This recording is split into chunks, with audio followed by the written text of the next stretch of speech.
Assalamualaikum warahmatullahi wabarakatuh.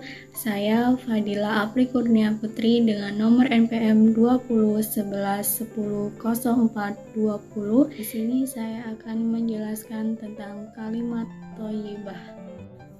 Kalimat thayyibah berasal dari dua kata, yaitu yang pertama al-kalimah yang berarti kata atau kalimat dan at-thayyibah yang berarti baik. Jadi, kalimat thayyibah adalah kalimat-kalimat yang jika diucapkan maka akan mendapatkan pahala dari Allah Subhanahu wa Ta'ala. Ada banyak jenis kalimat thayyibah, di antaranya ada 10 kalimat thayyibah yaitu sebagai berikut.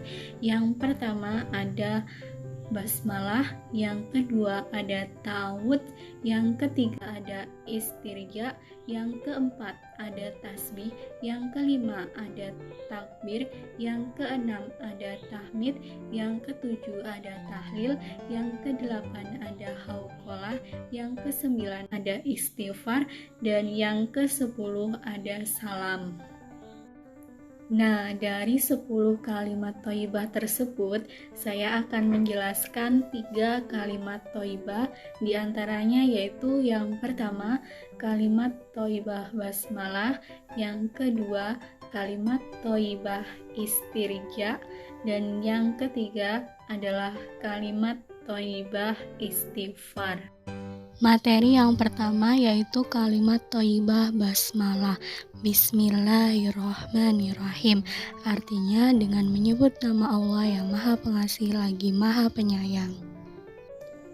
Membaca basmalah memang dianjurkan dalam Islam. Meski terkesan biasa, namun kita sebagai seorang muslim harus mengetahui tentang dalil anjuran membaca basmalah.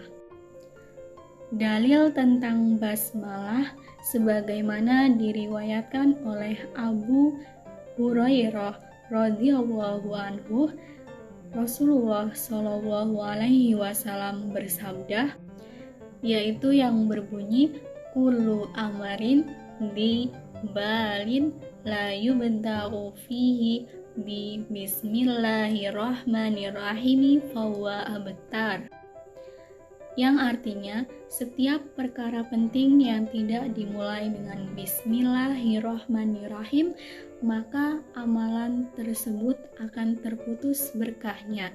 Hadis riwayat Al-Khatib. Basmalah diucapkan ketika hendak memulai suatu amal atau aktivitas kebaikan. Misalnya seperti ketika kita akan melakukan pembelajaran atau kita akan melakukan suatu pekerjaan, maka kita harus mengawalinya dengan mengucapkan basmalah terlebih dahulu. Bahkan makan dan minum pun harus kita awali dengan mengucapkan basmalah, karena apabila tidak, maka makanan yang kita makan akan dibantu oleh setan. Seperti disebutkan pada zaman Nabi Sulaiman alaihi salam, bahwa pada suatu hari Nabi Sulaiman alaihi salam memanggil setan kurus dan setan gemuk. Lalu beliau bertanya, "Hai setan kurus, kenapa badanmu sangat kurus?" Nabi Sulaiman bertanya, lalu setan pun menjawab, "Ya Nabi, saya itu pada orang yang apabila ia makan dan minum, ia selalu membaca basmalah." Kemudian Nabi Sulaiman alaihi salam bertanya kepada setan gemuk, "Hei setan gemuk, kenapa badanmu sangat gemuk?" Nabi Sulaiman bertanya, lalu setan gemuk pun menjawab, "Ya Nabi, saya hidup pada orang yang apabila ia makan dan minum, ia tidak membaca basmalah." Dari kisah tersebut, maka dapat diambil keutamaan dari membaca basmalah, yaitu dengan membaca basmalah dapat menjadi penghalang setan saat kita makan, dan membaca basmalah pada aktivitas yang kita lakukan maka akan mendapatkan pahala dan keberkahan dalam menjalaninya. Yang kedua yaitu kalimat istirja. Kalimat istirja adalah kalimat inna lillahi wa inna ilaihi raji'un. Allah menganjurkan kalimat ini agar dibaca oleh kaum muslimin yang sedang mengalami musibah. Dan itulah ciri orang yang bersabar. Sebagaimana firman Allah dalam Quran surat Al-Baqarah ayat 155 sampai 156 yang berbunyi wa basyyiris sabirin alladzina idza asobathum musibatun qalu inna lillahi wa inna ilaihi raji'un, yang artinya, dan berikanlah kabar gembira kepada orang-orang yang bersabar, yaitu orang-orang yang apabila ditimpa musibah, mereka mengucapkan inna lillahi wa inna ilaihi raji'un.